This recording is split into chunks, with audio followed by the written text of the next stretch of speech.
ចាជំរាបសួរពុកម៉ែបងប្អូនទាំងអស់គ្នាថ្ងៃនេះយើងមករៀនអំពីអត្ថន័យរបស់ផ្លែនារីផលណាទាំងអស់គ្នាចាវាគឺជារឿងទេវកថាបុរាណមួយដែលមានប្រជាប្រិយភាពក្នុងតំបន់អាស៊ីអាគ្នេយ៍ពិសេសនៅប្រទេសកម្ពុជា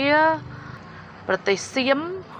និងមានការស្គាល់ខ្លះៗក្នុងវប្បធម៌របស់ប្រទេសសៀមហើយនិងប្រទេសកម្ពុជាតើផ្លែនារីផលជាអ្វី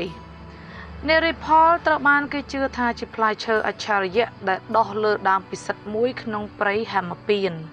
ផ្លែរបស់វាមានរាងដូចជានារីវ័យក្មេងដ៏ស្រស់ស្អាតមានមុខមាត់សក់ដៃជើងហើយនិងសមាមាត្រដូចមនុស្សពិតៗនៅក្នុងទេវកថាមានរឿងនិទានមួយថាព្រះឥន្ទបានបង្កើតដើមនារីផលឡើងដើម្បីការពារភរិយារបស់ព្រះឥសីពីពួកយក្សឬក៏ជនអាក្រក់ដែលមករំខាននៅពេលជនទាំងនោះបានឃើញផ្លែនារីផលដែលមានរូបរាងស្រស់ស្អាតក៏ត្រូវបានទាក់ទាញហើយក៏ភ្លេចបំណងអាក្រក់របស់ខ្លួនទៅ